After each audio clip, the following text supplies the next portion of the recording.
Olá! Seja bem-vindo a mais uma aula de Química. Nesta aula aprenderemos sobre a escala termométrica Kelvin. Vamos conhecer um pouco de seu construtor e de sua aplicação, bem como transformá-la nas escalas Celsius e Fahrenheit.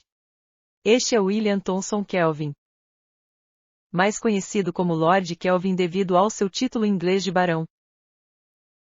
Foi um matemático e físico britânico. Nasceu em 1824 e morreu em 1907. Aos 7 anos, Kelvin já assistia às conferências do pai, que era matemático. Ainda adolescente, escreveria seu primeiro trabalho nessa área. Quando esse estudo foi apresentado na filial da Royal Society em Edimburgo, Escócia, onde então estudava, acharam conveniente que fosse lido por um professor mais velho, para que a plateia não se sentisse incomodada ao assistir a uma aula dada por alguém tão jovem. Com 17 anos, foi estudar na Universidade de Cambridge, na Inglaterra, e ao se diplomar mudou-se para a França, onde fez sua pós-graduação. As propriedades do calor foram um dos sistemas preferidos de Kelvin. Analisou com mais profundidade as descobertas de Jacques Charles sobre a variação de volume dos gases em função da variação da temperatura. Charles concluíra, com base em experimentos e cálculos, que a temperatura de 273 graus Celsius, todos os gases teriam volume igual a zero. Kelvin propôs outra conclusão. Não era o volume da matéria que se anularia nessa temperatura, mas sim a energia cinética de suas moléculas.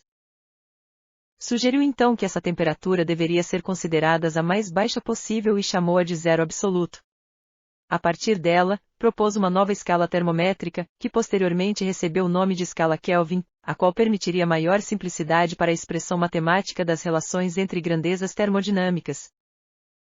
O seu tutor de física irá tratar deste assunto com maior profundidade, e você compreenderá que esta escala é muito utilizada nos cálculos da termodinâmica, que estuda a troca de matéria e a troca de energia pelo trabalho e pelo calor entre sistemas, ou entre um sistema e sua vizinhança.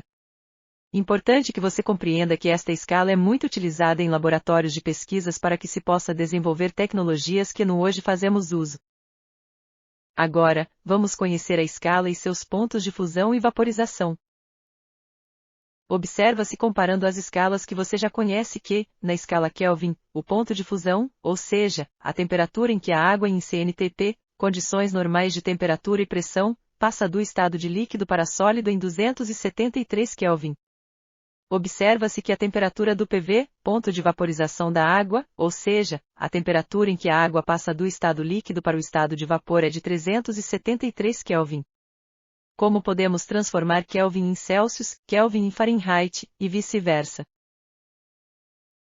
Vamos estabelecer que TK quer dizer temperatura Kelvin, TC quer dizer temperatura Celsius, e TF temperatura Fahrenheit.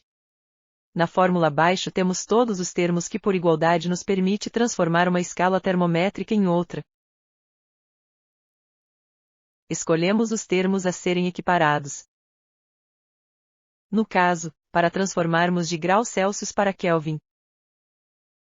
Como os denominadores das frações dos termos são iguais, apenas os desconsideramos.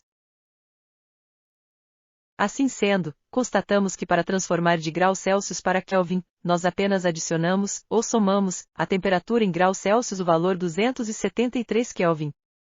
E no caso para transformarmos de Kelvin para Celsius, apenas subtraímos, ou diminuímos da temperatura Kelvin o valor 273. Para transformarmos temperatura de graus Fahrenheit em Kelvin, separamos os termos da igualdade que importam. Substituímos os valores na equação e resolvemos.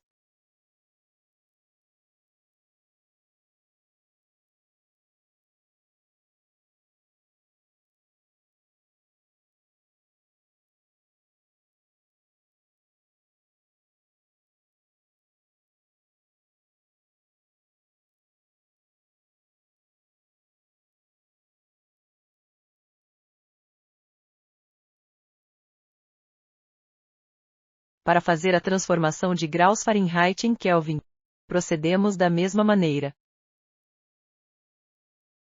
Vamos ficando por aqui. Você, nosso aluno do projeto, não se esqueça de realizar os exercícios do caderno de exercícios. Anote suas dúvidas, e agende uma tutoria para tirar estas dúvidas. E você que está interessado em participar deste projeto, deixe uma mensagem abaixo que entraremos em contato. Lembre-se que você deve atingir a pontuação mínima de 85% em seus exames. Não se esqueça que além do certificado de conclusão do módulo, você receberá uma gratificação extra surpresa pelo seu empenho. Espero você na nossa próxima aula.